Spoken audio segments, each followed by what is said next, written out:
MSW Media.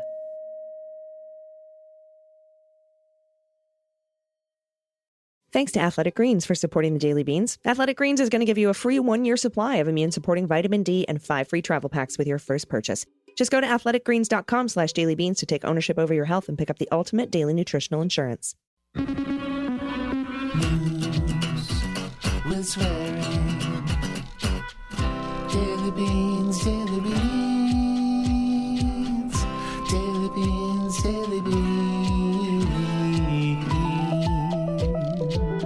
Hello and welcome to the Daily Beans for Thursday, July 21st, 2022. Today, Rudy Giuliani is ordered to comply with a subpoena from the Fulton County District Attorney after failing to appear for a hearing in New York. The Secret Service provided one text message in response to the January 6th committee's subpoena.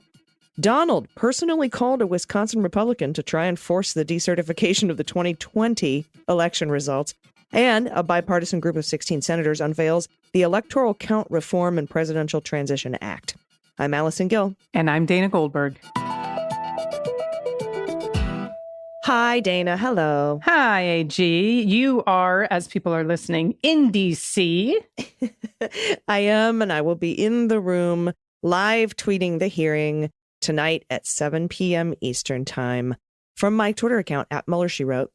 And for those playing Quantas Camisas, it was 3 shirts again today for Steve Bannon. Is it the same 3 shirts, do we know? It looked like the same 3 shirts to me. Gross. I know. Jane Lynch said, I wonder if him going to prison is going to get him clean and sober. And I was like, have you seen him? It's going to take him more than getting sober to ever get clean. Yeah. Maybe you're forced to take showers. I don't know. Like, the prisoners are complaining. Oh, man. But the prosecution rested today. They called just 2 witnesses. They were like, yeah, he defied the subpoena. Here's the subpoena. Here's how he defied it. And that's pretty much the long and short of it. And then, of course, the defense was like, aren't you in a book club?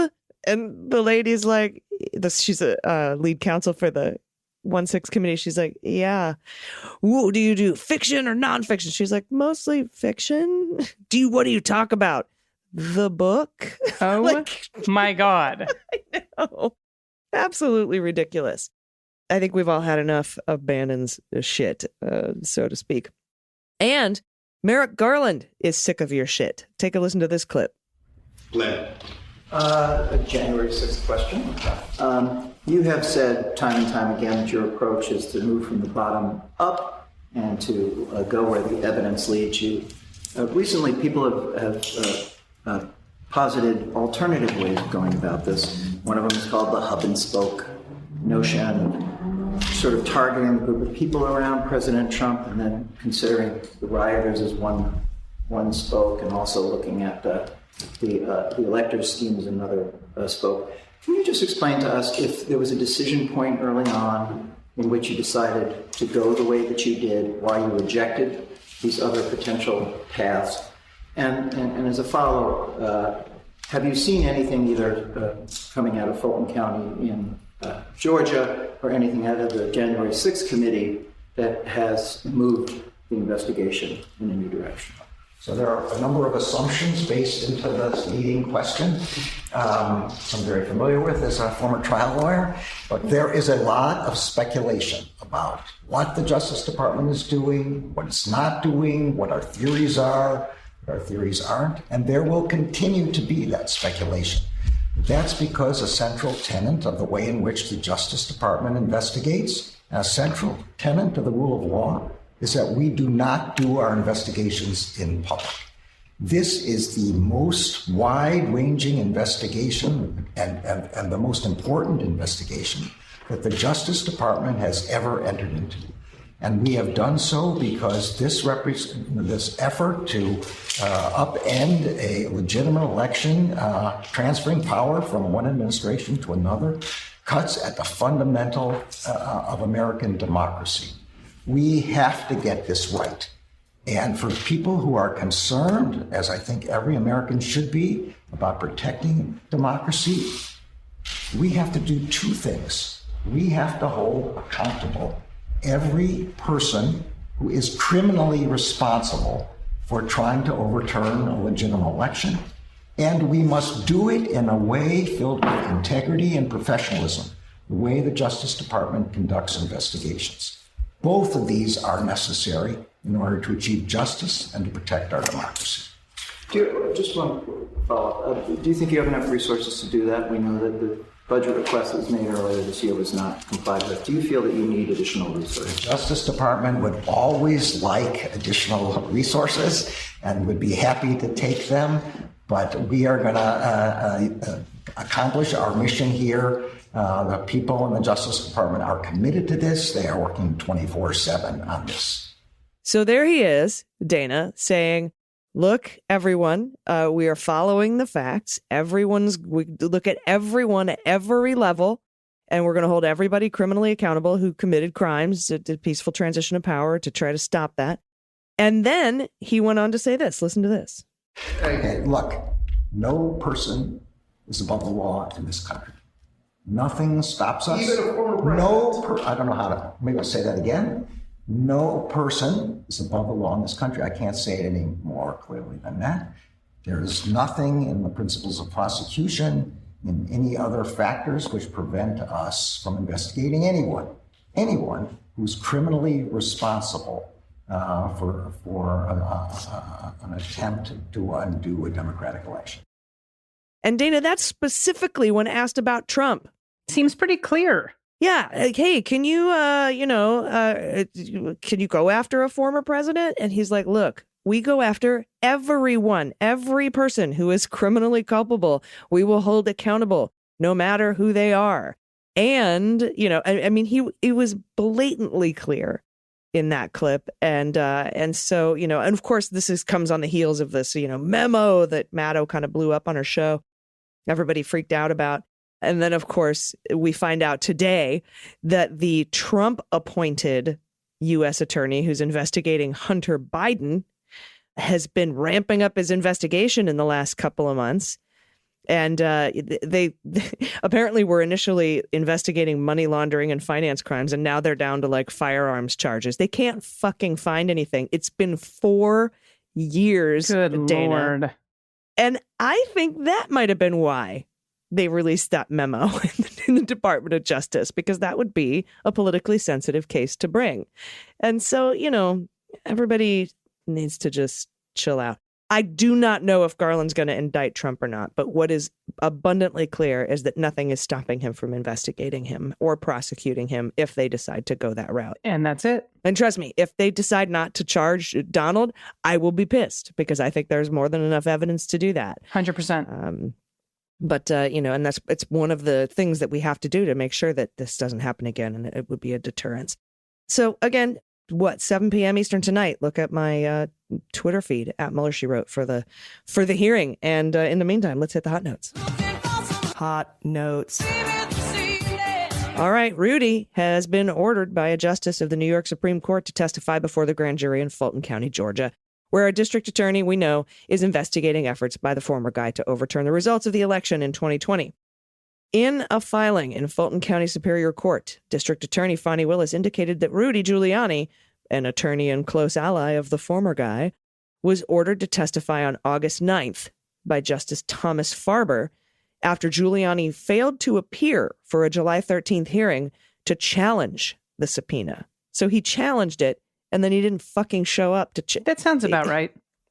Yeah, he's... Okay.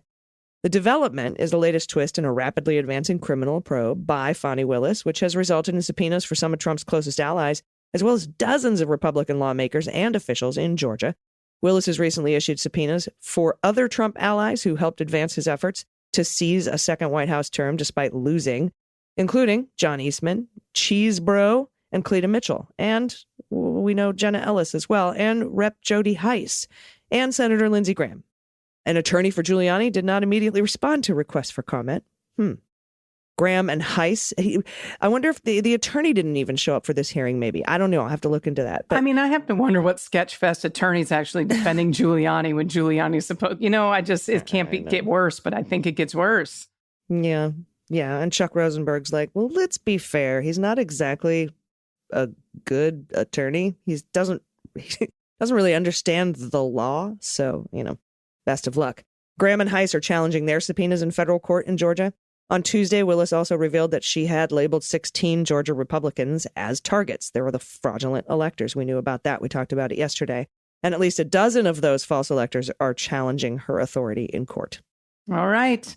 And the former guy, he is still waging his campaign to reverse, okay, everyone? The 2020 election loss, more than 20 months after the 2020 election loss, issuing a thinly veiled threat to a top Wisconsin Republican who rebuffed his request to decertify the state's results. This is not an old story. This happened this week. Wisconsin Assembly Speaker Robin Vos told WISN TV that Trump pressured him on a call last week to somehow decertify the state's results after the state Supreme Court restricted the use of ballot drop boxes. But the court ruling, what it did is it banned the future use of most drop boxes, but the case had nothing to do with the last election. And what it did is it left the door open for lawmakers to pass legislation codifying the use of drop boxes. So it's not getting rid of them. There's room for this to change. Now, Trump, of course, hearing this, he falsely claimed on his Twitter knockoff Truth Social that the ruling, quote, means I won a very closely contested, not actually, Wisconsin presidential race because they use these corrupt and scandal-ridden scam boxes. Scam boxes. There has been zero evidence of any wrongdoing or irregularities related to drop boxes, and the court did not rule on the merits of their use. So that's also very specific. I feel like since I'm too old to have children, that's what I should call my vagina. Your scam box is a scam box. I mean, let's just, yeah. Oh my God. It's a better name than Cam Chancellor, which is what used to be her name. Oh yeah, definitely we should call it scam box if those are the choices. Trump then called Vos after the ruling to demand he use the ruling as a pretense to decertify the state's 2020 election results, even though there's no legal mechanism to do so. This is a quote. It's very consistent. And this is what Vos told WISN. He makes this case, which I respect. Do you, though? He would like us to do something different in Wisconsin. I explained it's not allowed under the Constitution. He has a different opinion. And then he put out the tweet. So that's it. That's what he does. He wants to do something different in Wisconsin. Yes. It's unconstitutional. It's illegal. He wants to do something illegal in Wisconsin. Trump, after the call, of course, lashed out on Vos, which is what he does all over social media. And looks like Speaker Robin Vos, a longtime professional rhino, always looking to guard his flank, will be doing nothing about the amazing Wisconsin Supreme Court decision, he wrote. What a waste of brilliant and courageous decision by Wisconsin's highest court. The Democrats would like to sincerely thank Robin and all of his fellow rhinos for letting them get away with, quote, murder. Murder. And whenever he says something happened, he's usually projecting. So now I have to wonder who the fuck Donald killed in the last 20 months. Allegedly. Those 5 people who died at the insurrection. I definitely had something to do with that, if not an accessory. Ever since Barb put out the op-ed that she wrote, the opinion piece saying that he should be charged with manslaughter. Interesting. Yeah, scam box murder, for real. Next up, the Secret Service was only able to provide a single text exchange to the Department of Homeland Security Inspector General, who had requested a month's worth of records, for 24 Secret Service personnel. And that's according to a letter to the House Select Committee investigating 1-6, whose details were first reported by CNN. The revelation provides insight into the concern raised in a recent letter to Congress by the Inspector General, who accused the agency of not retaining records needed for the January 6th investigation. Inspector General Joseph Kafari, having already received an initial batch of documents, including hundreds of thousands of disclosures of agency documents, policies, radio comms, emails, briefings, and interviews, requested in June 2021 text messages and sent and received by 24 Secret Service personnel between December 7th, 2020 and January 8th, 2021. According to the letter, the details of which had not been previously reported. The letter does not identify the 24 personnel. I bet Ornato is right at the top of that list. Quote, the Secret Service submitted the responsive records. It identified, namely, a text message conversation from former U.S. Capitol Police Chief Stephen Sund to former Secret Service Uniform Division Chief Tom Sullivan, requesting assistance on January 6th, and advised the agency did not have any further records responsive to the DHS OIG's request for text messages. That's Assistant Director Ronald Rowe writing in the letter to the January 6th committee. Beyond the Inspector General request, the Department of Homeland Security was also sent broad preservation and production requests by Congress on January 16th, which asked for documents and materials related to January 6th. That letter was addressed to DHS's Intelligence and Analysis Office, but also noted it applied to other appropriate components of the DHS, and DHS oversees the Secret Service. A second request in March from several House committees specifically requested communications received, prepared, or sent between January 5th and January 7th.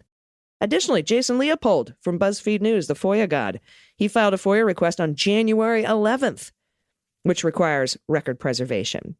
And a senior Secret Service official said agency employees received 2 emails, at least one prior to January 6, 2021, reminding them to preserve records on their cell phones, including text messages, prior to January 6, Dana. That's before their devices were restored to factory settings and everything was lost. That didn't start until January 27th. So before January 6th, January 11th, January 16th, and again in March. So 3 times at least they were told to preserve these records before they even started their data migration.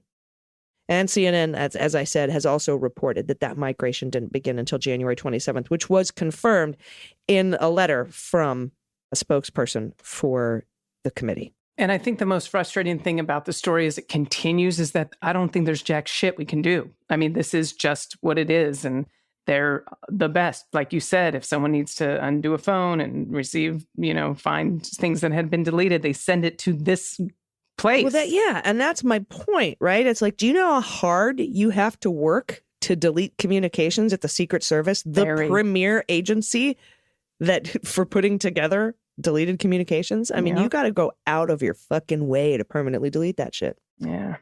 All right. Last story in this section. A bipartisan group of 16 senators on Wednesday released legislation that would clarify an 1887 law that President Trump and his allies, they tried to use as a part of their attempt to overturn the 2020 election results.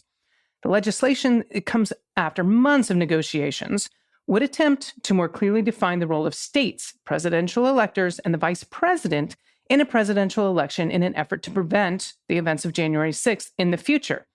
However, and now this is just a sidebar, none of those fucking things are what caused the events of January 6th, by the way.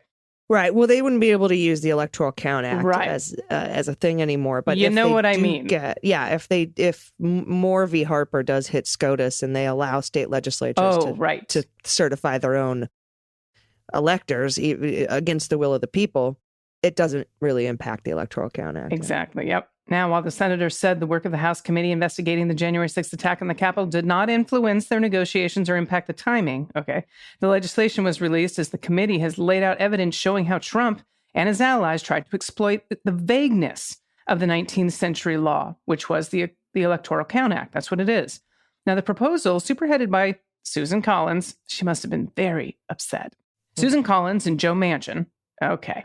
It's hard to say Democrat from West Virginia after Joe, but whatever. Also would make it more difficult for Congress to raise an objection to state results in a presidential election.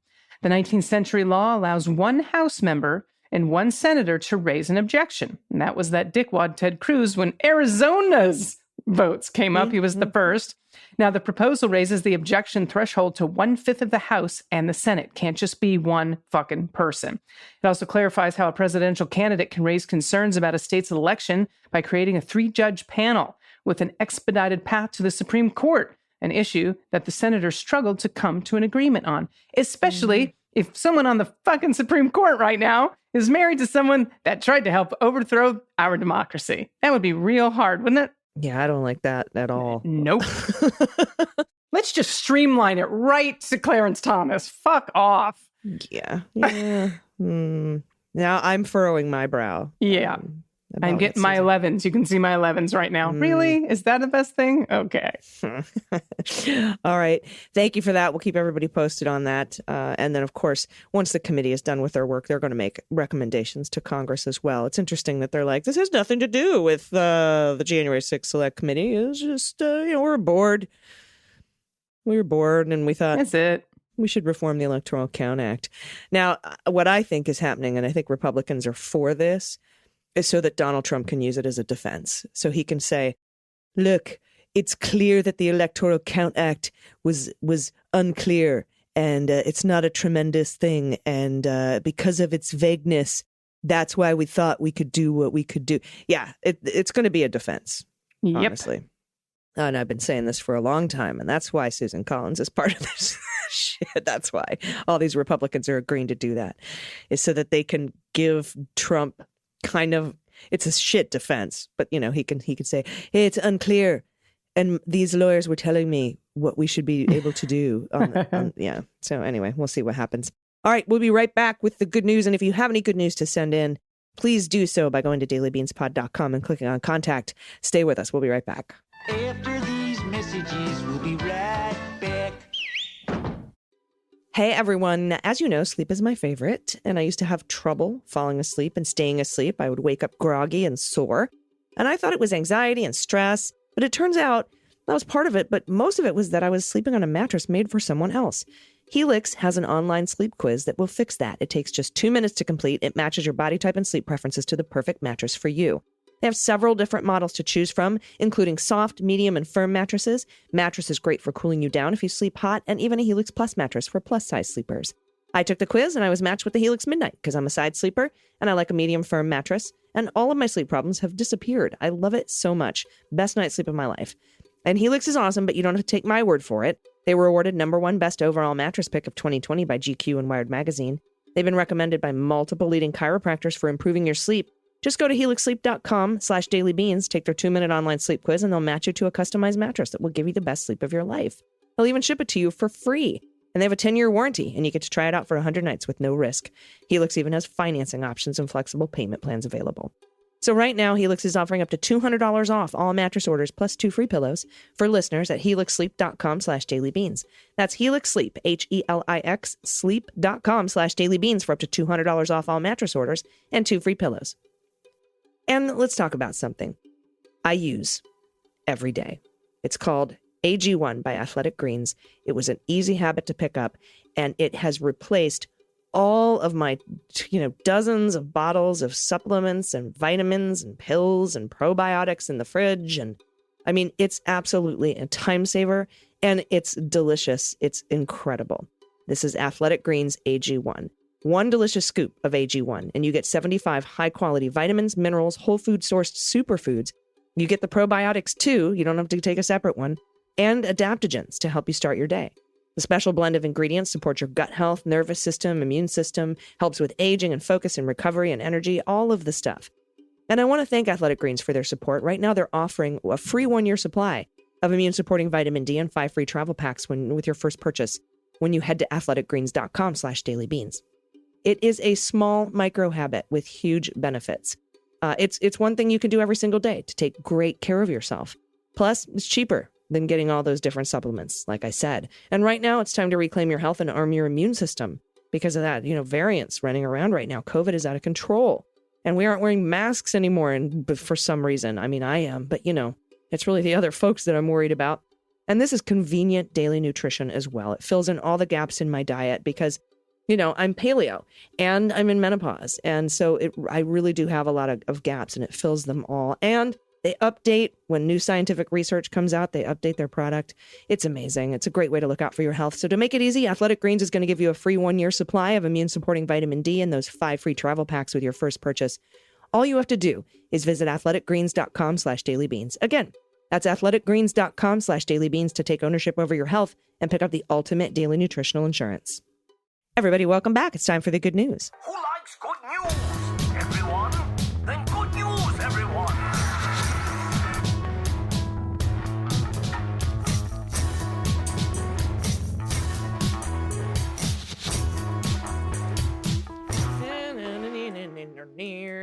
Good news, good news. And if you have any good news or confessions, corrections, Halloween photos, whoopee stories, stuffed animal stories that that have been in your family forever or are brand new, whatever it is, pod pet pics, happy places, you have a new swear word you want me to hear about, shit kids say, shit your parents say, send it to us at dailybeanspod.com and click on contact. First up from Shell Bell, pronouns she and her. Hello, Beans Babes. Thank you both and your team for all the news, swears, love, and laughs. You truly are the goddamn best. This is going to be all over the place. A little good news, silly superpower, pet pics, you name it. My silly superpower is getting knots out of things. Nice. Oh, got a necklace in knots, a shoelace that won't budge? Call me. Oh, that is a gift. Bonus fun fact, Fonnie Willis's father was a Black Panther, and she spent a lot of time in court with him when she was a kid. What a badass. Nice. My good news is that we recently rescued a doggo. Oh my God. Sorry, the picture popped up. I know. He was out on the street on a very hot day, so I brought him into my house, posted him on social media, the local shelter's website, checked him for a chip. No owners ever turned up. Like damn near every county in California, our local shelter is full. And really, taking him to that doggy jail was just not going to happen. We made him part of our family, and my big dog is thrilled to have his little buddy by his side. I urge all of you animal-loving listeners to foster if you're able. The number of dogs, especially large dogs and bully mixes, are at most risk for euthanasia when the shelters are at capacity. It just breaks my heart. That's enough for me. Thanks again for keeping me informed and entertained with your insights and humor. Look how happy that dog is to have a little brother. Oh my God. That's like a miniature, like, the German Shepherd pit bull. It's tiny. So cute. Shell Bell, thank you for this. Also, there's something about your writing that makes me very, very happy. So thank you for that submission. Yes, well done. All right, this is from Ashley, pronouns she and her. Greetings, Bean Babes. I have a confession of a misheard word, and I knew I had to share here. For context, I graduated UC Davis with a sustainable AG in food systems degree, agriculture, and I learned a lot about the agriculture world and practices that I never knew. One of those things is the practice of docking sheep tails to protect a young sheep's butt udders from poop buildup. During a demonstration explanation, a rancher instructed us students to use a hot tool, to cut the young sheep's tail. Horrific for a 19-year-old. And during that demonstration, the rancher used the word caudad, which means towards the, quote, tail or posterior. Now, at the time, I heard caudid, and I used it as an adjective, like codify, which is not a word. It's not a real word. Instead of cauterize. Codify. There you go. Fast forward to today and the use of the word codify, which referring to marriage equality, it's what passed the House. This entire time I thought, this is wonderful news. But why is severing the right a good thing exactly? It wasn't until yesterday I finally asked my boyfriend what codify means in this context, since all I could think of when I hear the word codify is cutting with a hot tool, until he said it comes from code.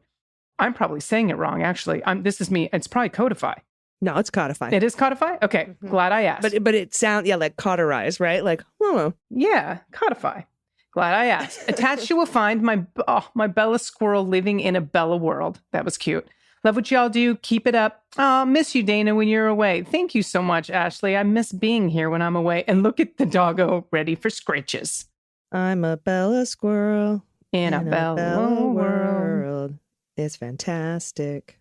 Scratch my belly. Oh, the ball, that last ears. picture. I know. Oh, what an adorable dog. Thank you for that. All right, I'm going to grab these. Few? Well, yeah, I guess I'll take these 3 here. Okay, cool. We got it. Ooh, we got to what the mutt. No, I'll do these 2 and you do the what the mutt. You got it.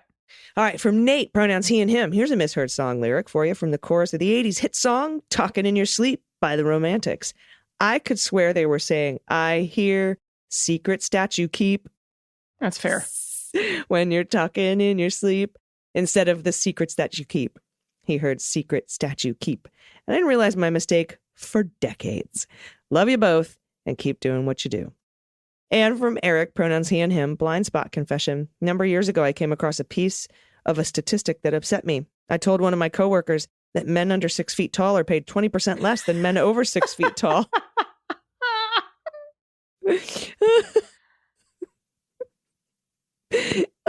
It took a couple seconds for me to realize why she wasn't sympathetic. Oh my God. I'm a 5'7" male. She's like, are you fucking kidding me? Still make 13% more than I do, jackass. Oh, that's funny, Eric. Oh. Could you imagine Eric walking in? You know what I just found out? And she's like, go fuck yourself.